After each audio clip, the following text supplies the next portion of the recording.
Hey, it's me, Unapologetically T, and I am back with another video. This one is generational curses. I had someone in the comments of one of my videos ask a great question about if you're adopted, are you still like plagued? That wasn't their wording, but that's how I'm a word it. Are you still like plagued, or are you still cursed by what happened in your biological bloodline? And that was a great question. And the answer to that question is yes. You're also gonna get passed on trauma. From all of us are gonna receive trauma in life, period. It's just the severities of trauma. You could be traumatized by a bug flying on you and you never want a bug to be on you ever again.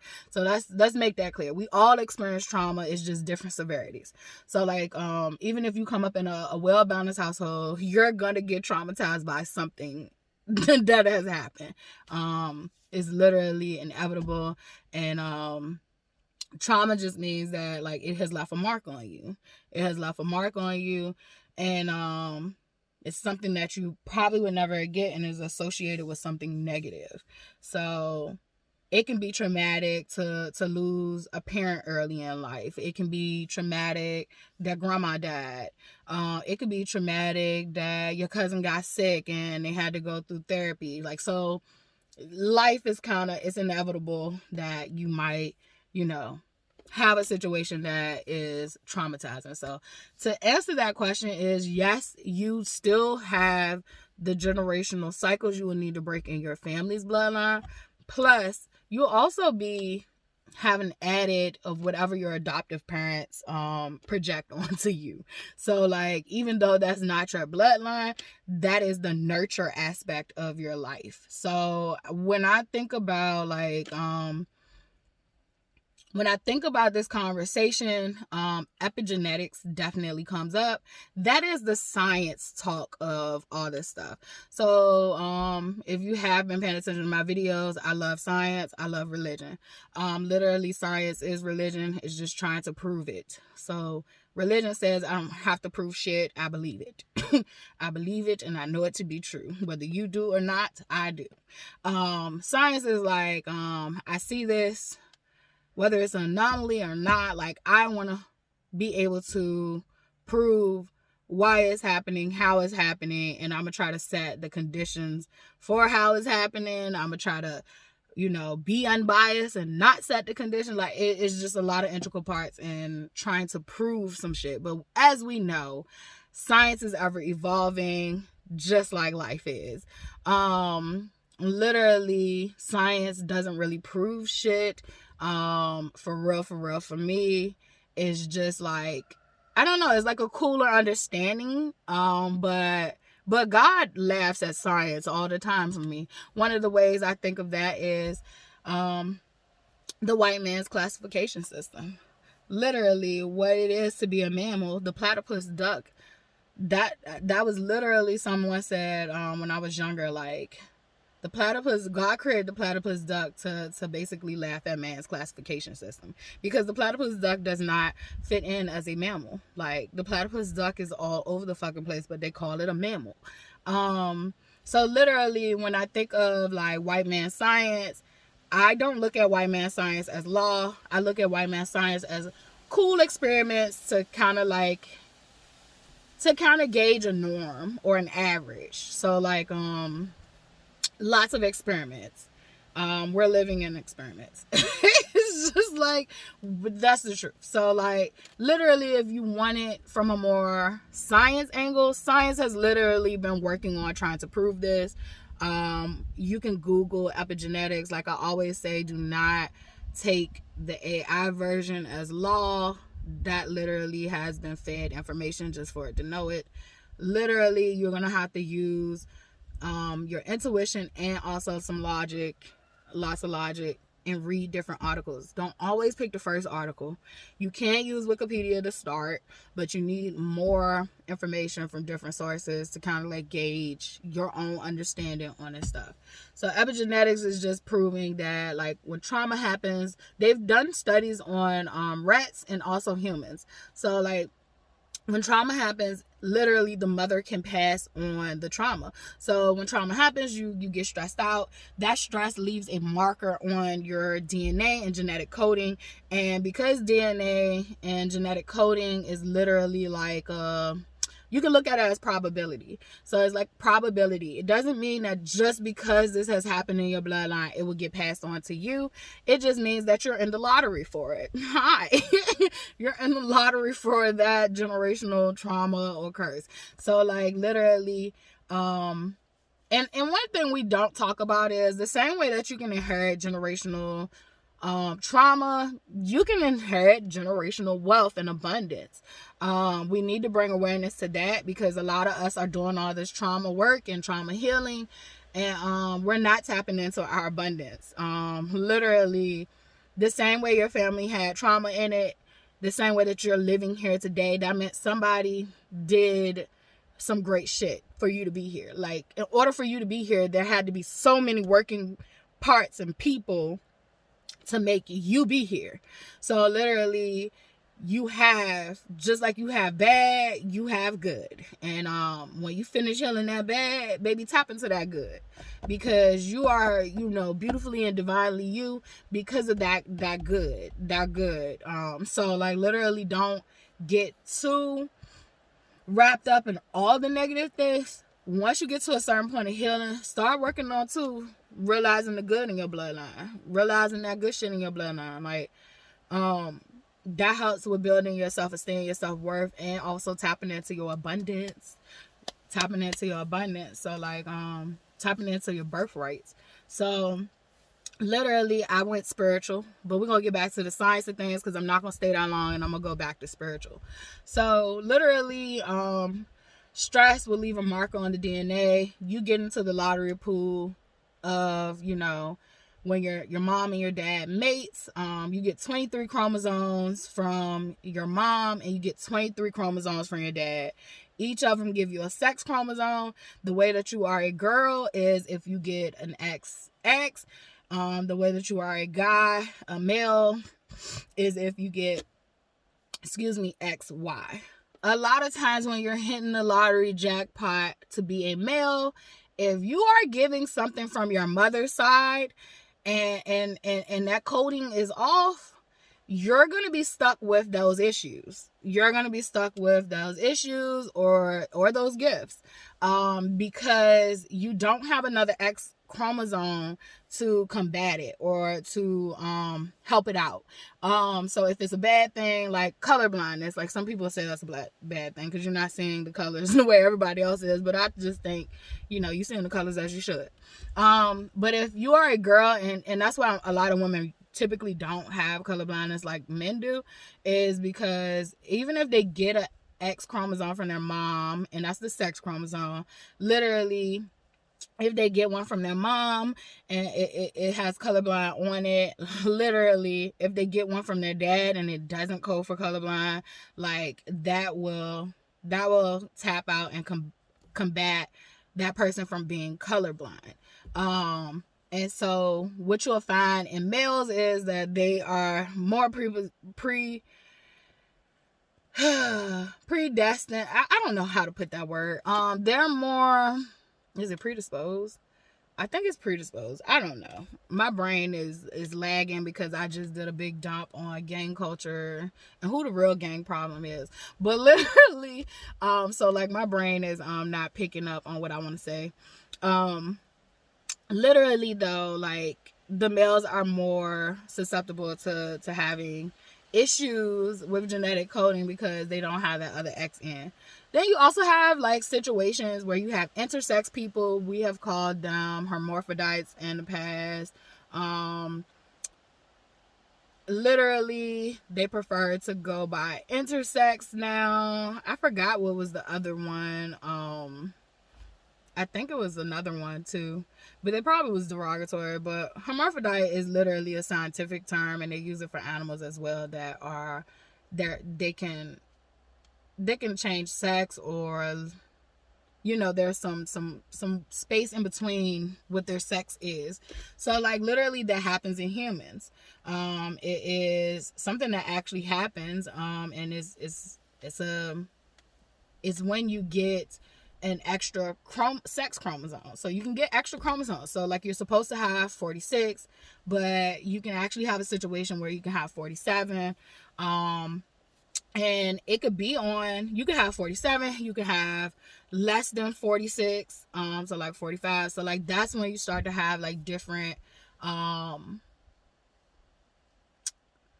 I guess like different diagnoses of things. So like with intersex, you can have XXY, you can have, I think you can have XYY, like, so you can have this combination of things. And literally it was horrific what was done to intersex children back in the day when there was no information and knowledge. Literally they were cutting genitals, they were asking parents do they want the child to be a boy or a girl. Such a fucking bad thing. You literally should allow the actual hormones to kick in and decide that way. You should also allow the child to get older and decide what they identify with more, and whether they even want, you know, their genitals taken off or whatever. So a lot of things, atrocities happen back in the past because people be ignorant and just wanting to be so normal and perfect. And so literally you also have situations where you can have an extra chromosome, and we have that with like Down syndrome. I forgot which number chromosome, but like if you look at each number of chromosomes, like you can literally, that's coding for what those chromosomes actually do. And so you get one from your mom, you get one from your dad, on average. So literally whatever stresses your mom done went through, that's going to be on the genetic coding lottery pool. Whatever stresses your dad done went through, that's going to be in the genetic coding lottery pool. Whatever good genetics you have is going to be in the lottery coding pool. When they mix, you are like a lottery sequence of numbers. Science use ATCG. I did a painting where like literally I was trying to show that like I think A and T go together and C and G go together. So like literally it's a genetic coding. It's numbers. This is a numbers game. And so literally just like you have computer operations and programs is like 00110011. Literally our genetic coding is literally operating off that same type of ideology. Like they are number sequences and codings, and you could tap into those in different ways. So literally that's the science aspect of it. So whether you're adopted or not, this is happening. When you are being when the sperm is meeting the egg, you're literally having this meeting together, and you're basically, it's a recipe. It could be a recipe for a disaster. It could be a great recipe. It could be a recipe that's like that's good. Like it's a recipe. And literally my recording phone went dead, but literally so it's a recipe. And so even if you're adopted out, you are born with that recipe. You are born with that genetic coding. What's in you is what's in you. And so literally, you know, they have an argument. Philosophers always argue, is it nature or nurture? Nature would be your genetic coding, your biological stuff. Nurture would be how you're treated. So if they've done studies where they took two twins and, you know, put them in different environments and with different families and upbringings, and literally tried to see how the twins turn out. The problem with that is that we're taking out the factor that even with twins, like they're their own person. They have their own genetic coding and their own fucking sequencing. You do have identical twins, but they're still their own person. They still have their own genetic coding. It's just very similar. But literally they're their own person. And so that experiment is going to be skewed. To me, I don't think it should even be a fucking argument. It should just be that it is nature plus nurture. Literally nature plus nurture. Say it with me again. Nature plus nurture. So biology, which is like your genetic coding, your DNA, and then also how your environment is. What environment are you growing up in? So if you have adopted parents, you would be focusing on like your upbringing, typically about nurturing, because you're not related to them in blood. So it would be, how was your environment? How was your upbringing? How did that affect you? So you would literally have to look at healing, or even in certain cases, you've had great stories about being adopted, and literally, you could take the good with the bad. So like, but just being aware of like how this affected you, whether it was positive or negative. If it was negative, doing the work to unlearn and heal from those things. If it was good, adding that to your self-value and your self-worth, that you had this good experience and it was good for you. So like literally on the other end of the spectrum though, you might find that you had a perfectly great upbringing in adoption, but it was some things you still couldn't get right with. And I think by human design, we're always going to have some things that we can't get right with. But it doesn't mean that you can't never get right with it. So like literally just looking at your own behavior. What are those unconscious decisions you are making that is ruining your life? Because literally people don't ask about generational curses unless you have some shit in your life that is constantly holding you back, is literally got you in a chokehold, and you just don't know how to move forward. You kind of feel stagnant or in these loops. I like to think of it as these loops. I call them like hellscapes and hell loops. Like literally, because you're just constantly repeating the same cycle. It doesn't matter if you move. It's like the same situations keep resurfacing, and sometimes people are oblivious to it. They have no self-awareness that this is going on. It is just unconscious. So like once you do become consciously aware of your actions and also the actions of the people around you, what situations keep coming up. So like if you are a person and you keep being taken advantage of by people, like what is in you that you're showing people that you can be taken advantage of? Like, and is some people would think that's the victim blaming, and no. If you want to do the healing and you want to do the work, you're gonna have to look at it as the lens of, yes, I have been a victim and people have mistreated me, and that's so very true. And that's a part of your healing. But you also got to get to another part of your healing, and it doesn't matter how long it takes for you to get to that part of your healing. But I do call it that, like that's the victimization part of your healing, and it is a very vital part of your healing to acknowledge being abused. If you can't acknowledge that you have been abused, then you can't see it as abuse, and you can't move past it, or get through it. I would say get through it. So you got to acknowledge that you have been the victim.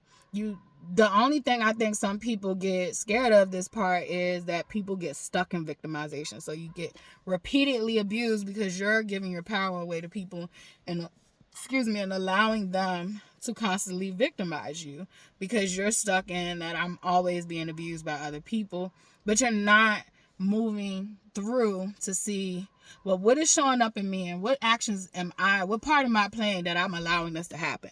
And so it's not your fault that you're a victim, but it is your responsibility to make sure that you no longer become a victim. So literally, you have to have this sense of awareness that, like, yes, this is the problem. This is the problem. Every friendship I get or every partnership I get, I'm being repeatedly abused. Well, why? And so then you have to start looking at your role that you play in it, how you're showing up when you are being taken advantage of.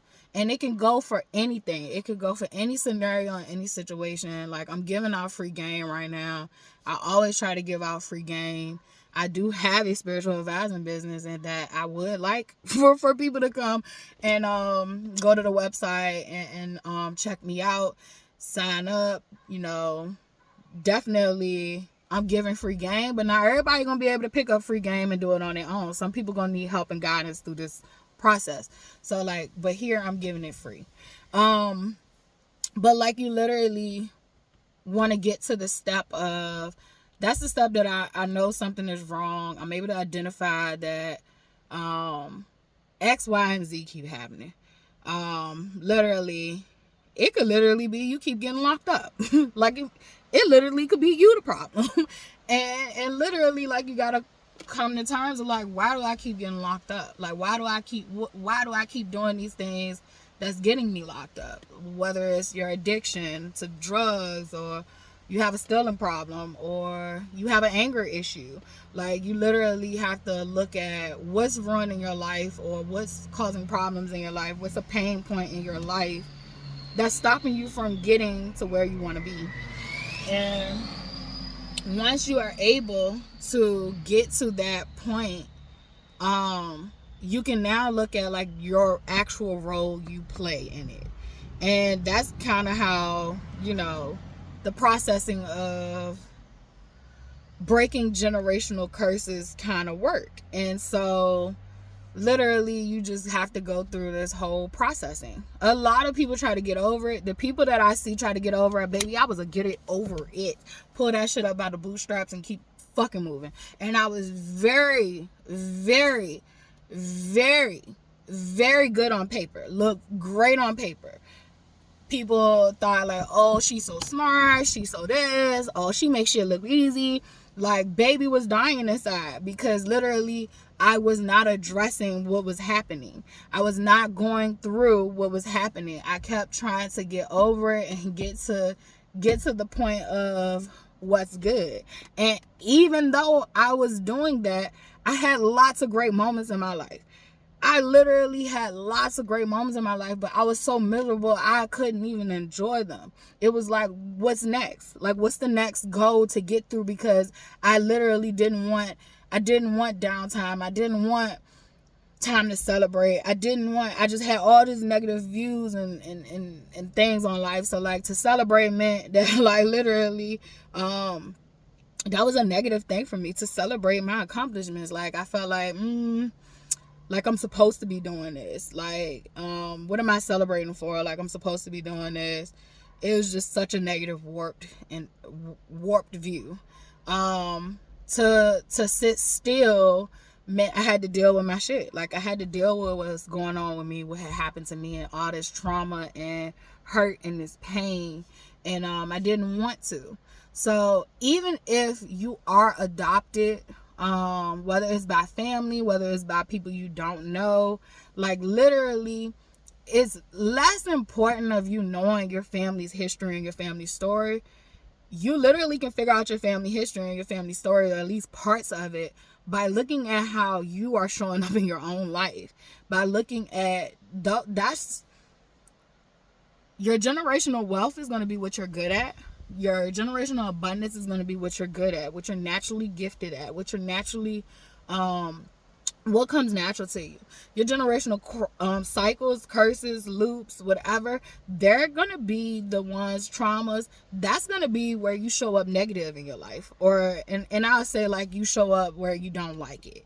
Those are the things that you're going to want to change in yourself. There are things that somebody might not like in me that I love in me. And we have to normalize that too. So if you like a part of you, I like that. If you hit me, I'm going to hit your ass back. I like that. I love that for me. You touch me, I'm going to fuck you up. I love that for me, because that means that I'm going to protect me. Some people might not like that for them or me. I don't really care if they don't like it for me, but if they don't like it for them, then what do? They're supposed to change it. So it's the same thing with you as a person. This looks different for everyone. It's going to look different for everyone. That's why we're not supposed to compare ourselves to other people. Our genetic coding is our genetic coding. That is how God designed you to be. This is your life and your lessons you're supposed to go through. This is your journey and your paths you're supposed to take. So, like, when people try to judge you for the paths you've taken in life, you have to be able to, like, dead that noise. I find that most people that judge people for the paths that they take in life are the people that haven't even gotten through theirs.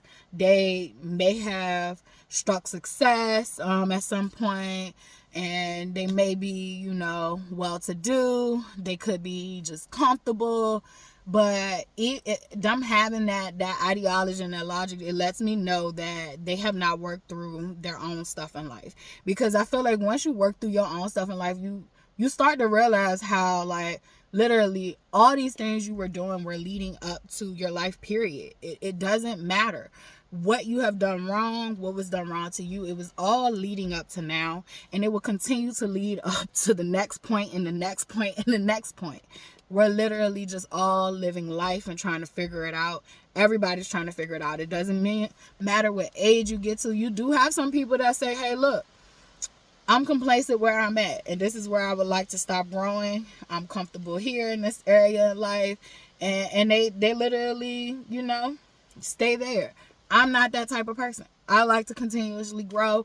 I think I'll probably be 60 and out here like literally learning and growing and doing something new. Seriously, it's just, if you are trying to figure out what's your generational curses, like, I literally can have a one-on-one session with you, and we can get down to the nitty-gritty of things. I'm very kind and compassionate when it comes to that type of work. I will hold your hand, baby. Like, I will hold your hand. However, I do have boundaries because I have my own life and my own problems. So literally, when I say I'll hold your hand, it is with boundaries.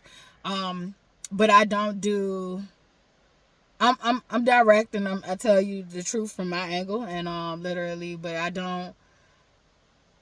I have a level of compassion and care that I don't always distribute on all these videos when I'm doing my healing work, because it's a different type.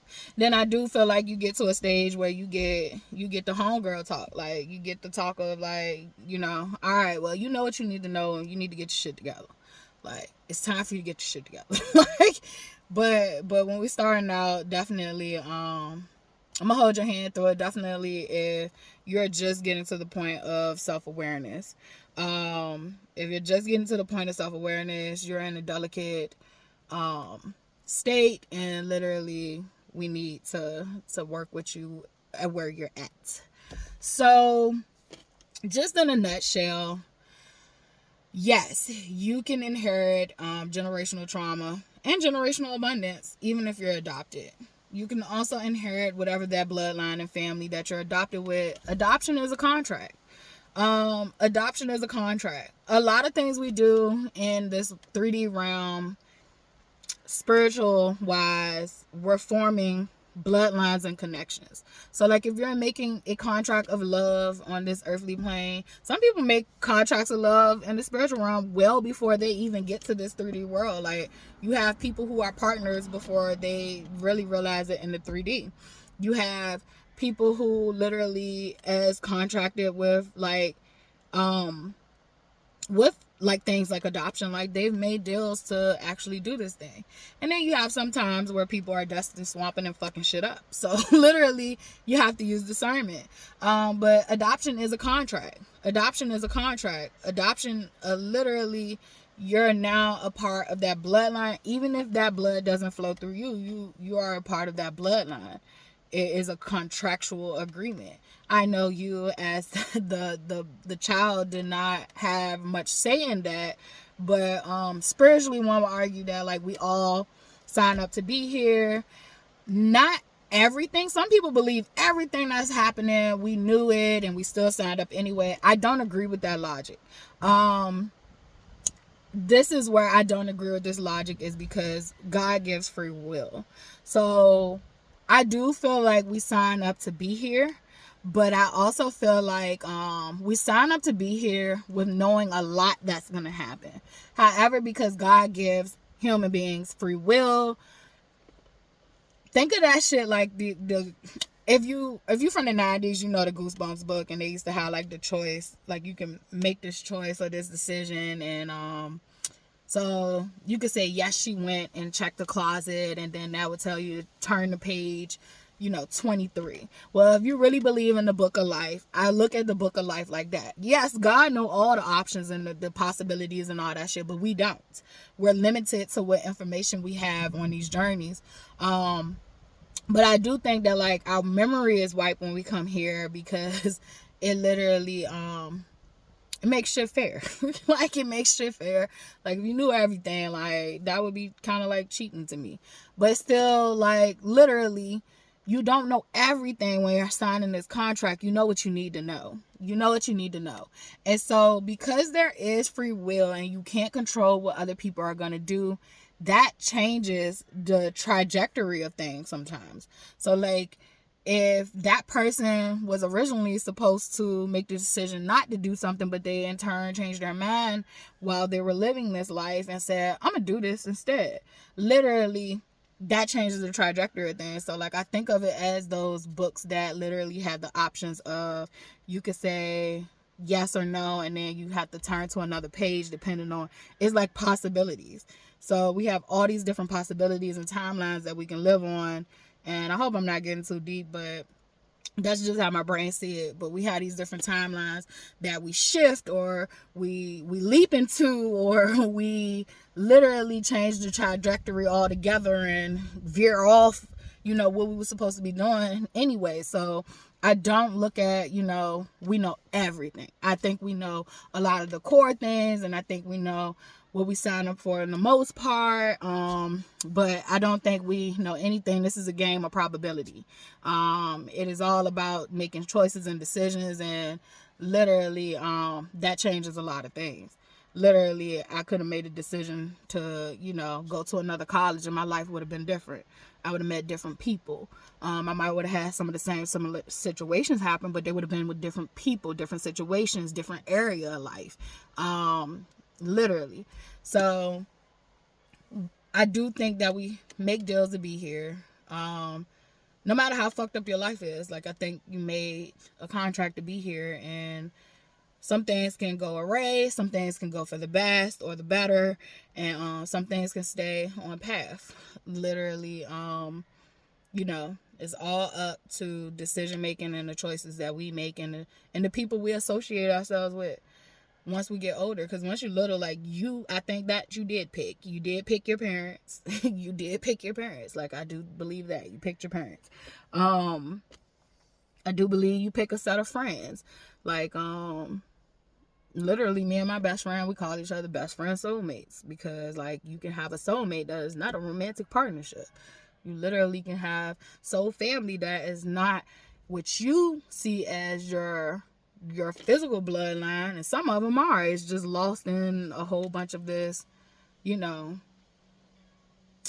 I guess, like us migrating and moving around. Like, it's lost. Our bloodlines are lost in the 3D because of that. Like, we have lost touch with who was in our bloodline just from us being moved around, adopted, sold, like, a lot of it trafficked, a lot of it. So literally, we have a lot of variables at play, but it doesn't matter how many variables at play it is, because real healing and real generational trauma is not broken from you understanding your family lineage all the time. It can make it easier. I feel like if you do know what plagues your family lineage, it can make it easier, but it is not impossible. It's actually, you still have to look at you as the person. What are you allowing to happen and transpire in your life? What are you allowing to block you in your own life? That's how you break your generational trauma. And you also have to know that just like you have generational trauma, you have generational wealth too. Some don't. Some of them are so far in debt, it is up to their ass. Literally. And and I don't really know what to do. Thank God you haven't sent me a client that they're descendants of people who owe a whole hell of a lot of debt. A lot of people argue too, they're like, okay, if generational curses actually are a thing, well, why do so many white racist people have it great? And my rebuttal to that is, they don't have it great spiritually. spiritually, they're fucking rotten. They're rotten inside. The only way they're happy is if they're putting someone else down and beneath them. That is a miserable fucking life. Far as the material money, they're cheating. They're cheating life. They're unfair. They're playing unfair. And they're literally telling you you're playing unfair. And they're literally making you the criminal, the thug, and the gangster. And literally, they are the ones who are hoarding resources. They're literally the ones who are hoarding resources. So, literally, it sounds like a miserable life to me. I wouldn't want that life.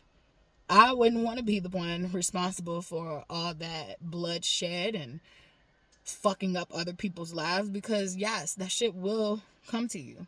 Yes, there is consequences after death.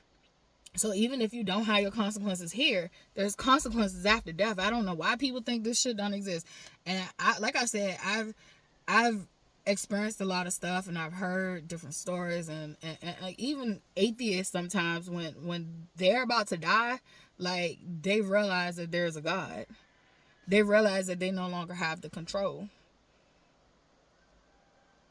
Just them. So literally, yeah, you do hold a certain control and a certain amount of your power, but you should never forget where it comes from. You were created. Regardless of what you feel or think, you were created.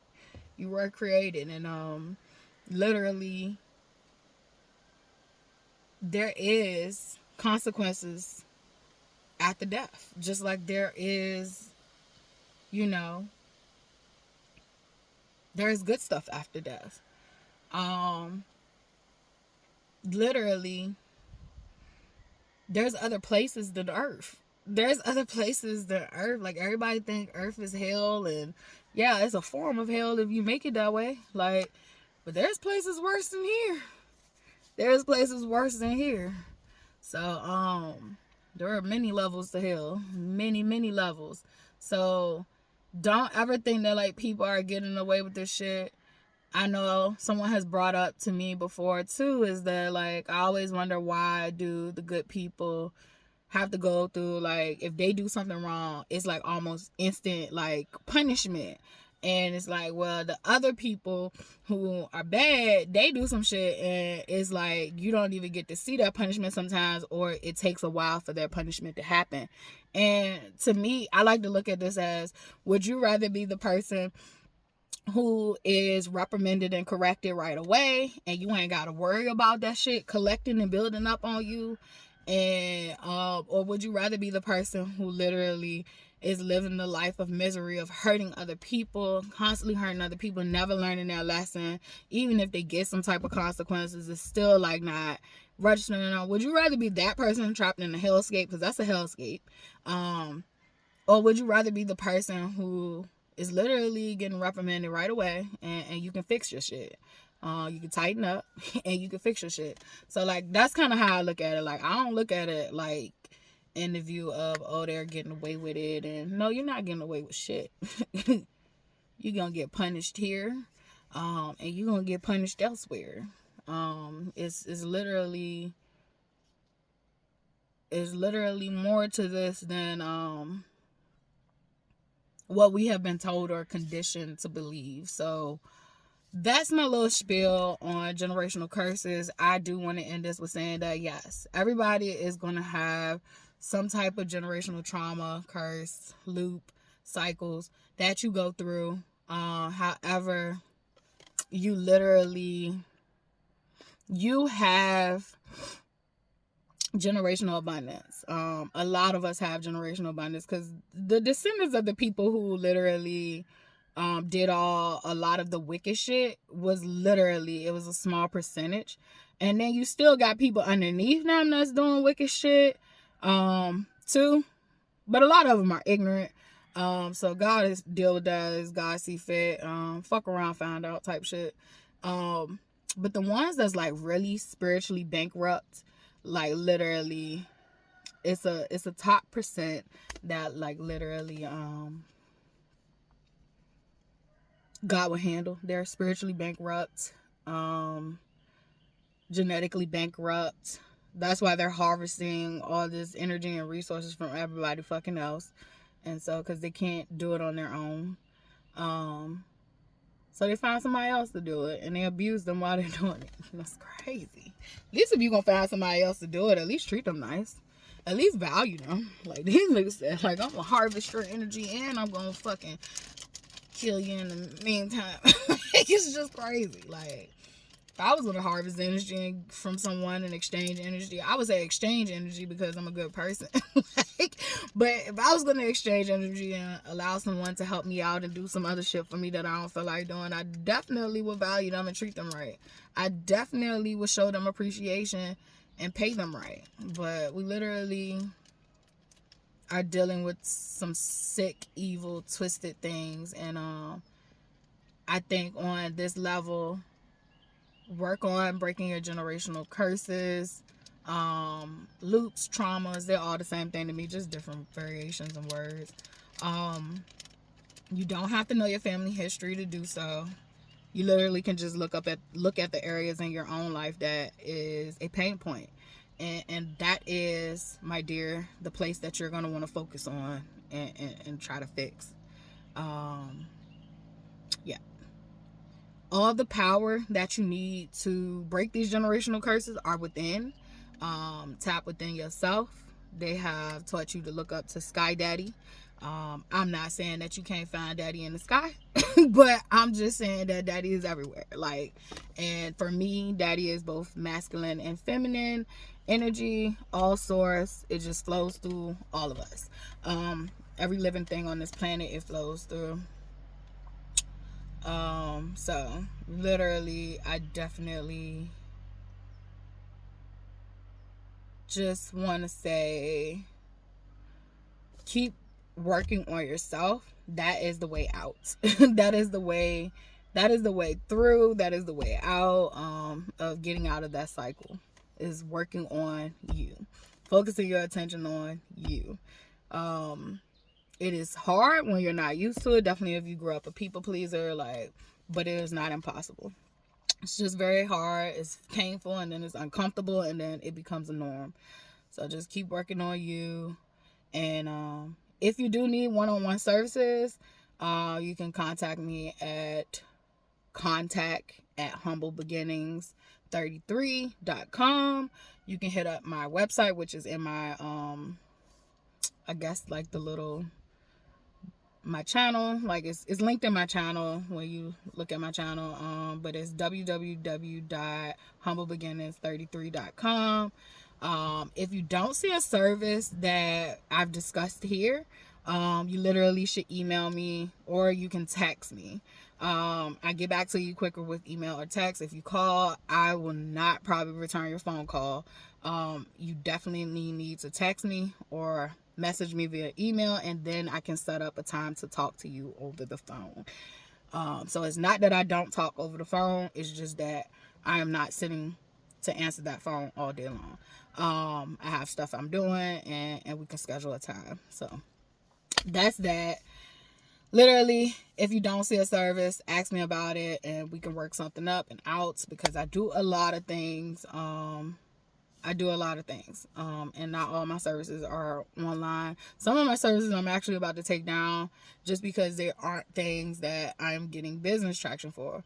I'm also about to take down tarot reading, just because, like, I will do a tarot reading, but I'm just gonna take it down and ask for it to be requested, because, like, I don't really need the cards. I know some people want the cards, but like, I don't really need the cards, but I definitely would do it if a client wants the cards, if you get what I'm saying. So literally, it's a lot of things that I'm kind of changing with my business website. A lot of it I want to heavily focus on Reiki healing energy. A lot of it I want to focus on like one-on-one guidance, with breaking generational curses, with finding your purpose, with soul retrieval, with spirit attachment removals. So like, if you feel like you have a spirit attachment, like, that's my jam. That is my shit. So like, I'm not afraid of that shit. Like, I will go head to head with it. So literally, definitely, if you don't see something that's currently there, just know that I have been getting training and taking classes. I actually have some classes this weekend. So literally just email, ask, inquire, and we can talk about it. We can talk about it. So, all right, I hope this helped.